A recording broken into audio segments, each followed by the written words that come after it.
ભાવનગરમાં અતિશય કરુણ ઘટના બની છે.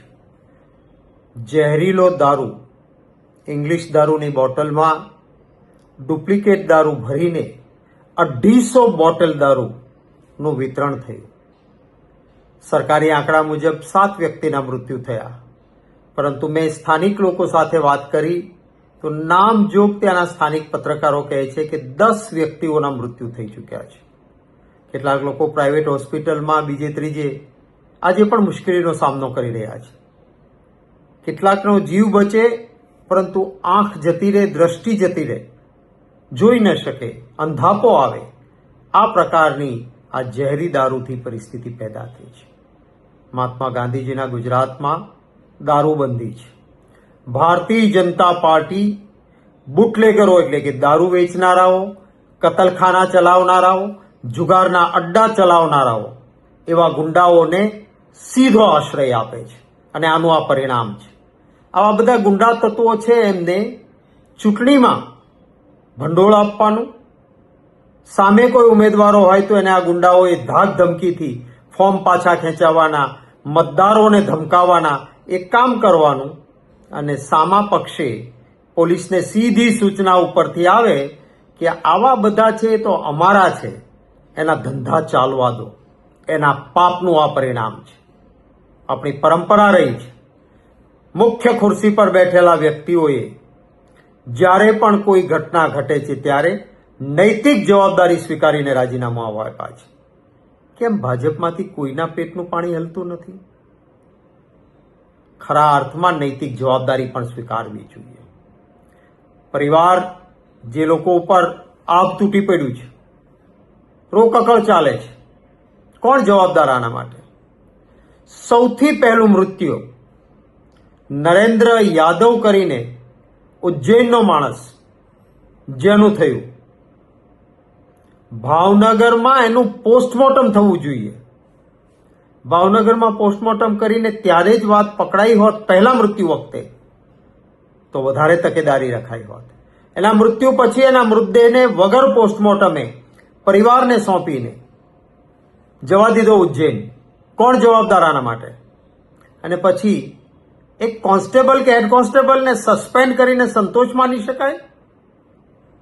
ખરા અર્થમાં ઉપરથી સૂચના આવીને ડેડ બોડી સોંપાયું હતું, એની તપાસ થવી જોઈએ. જે રહીશ કરીને માણસ છેલ્લા 2 મહિનાથી ઉજ્જૈનથી આવીને આપણા ગુજરાતમાં અનેક જગ્યાએ આ રીતે ઇંગ્લિશ દારૂની બોટલમાં ડુપ્લિકેટ દારૂ ભરીને બેફામ કામ કરતો હતો. ક્યાં હતી ઇન્ટેલિજન્સ બ્રાન્ચ? આપણી આઈબી બ્રાન્ચનું કામ છે આવી બધી બાબતોમાં ધ્યાન રાખવાનું, પરંતુ પોલીસની આઈબી બ્રાન્ચનું તો કામ આ રીતે લોકોની સુરક્ષામાં તો થવા દેતા નથી, પરંતુ ઇન્ટેલિજન્સ બ્રાન્ચને અમારી વિરોધ પક્ષની, પત્રકારોની, ઉદ્યોગપતિઓની એની જાસૂસી કરવા માટે બેફામ ઉપયોગ આઈબીનો થાય છે. પરિણામે ગુજરાતમાં ડ્રગ્સ આવે છે, ગુજરાતમાં દારૂ વેચાય છે, અડ્ડાઓ ચાલે છે, કતલખાનાઓ ખુલ્લેઆમ ચાલે છે, કારણ કે બધા જ ધન ભંડોળ આપે છે. ખૂબ કરુણ ઘટના છે. હું મારી પરિવાર પ્રત્યે સાંત્વના જગાવું છું, અને ગુજરાત પ્રદેશ કોંગ્રેસ સમિતિના પ્રમુખ શ્રી અમિતભાઈ ચાવડા સાથે ચર્ચા કરી છે. પ્રદેશ કોંગ્રેસ સમિતિનું 5 વ્યક્તિઓનું બનેલું એક પંચ એ બધા જ ભાવનગરની આ ઘટનામાં તથ્યો શું છે એને જાણવા માટે ભાવનગરની મુલાકાત લેશે.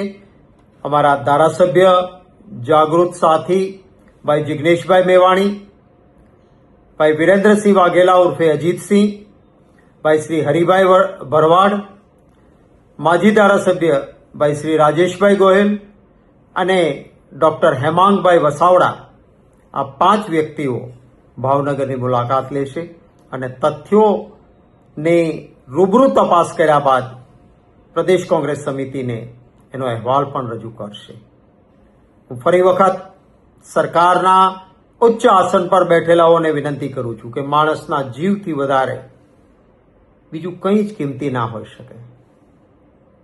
તાઇફાઓ, દેખાવો આ બધું બંધ કરીને આપણું ગુજરાત એ ગૌરવવંતું ત્યારે જ કહેવાય જ્યારે મહાત્મા ગાંધીજીના ગુજરાતમાં લોકોની સુરક્ષાને સૌથી ઉત્તમ સ્થાન મળે અને આ પ્રકારના ક્યાંય કોઈ ઘટનાઓના કારણે ગુજરાતીને સહન ન કરવું પડે એવી વ્યવસ્થા થાય એવી અપેક્ષા રાખું છું.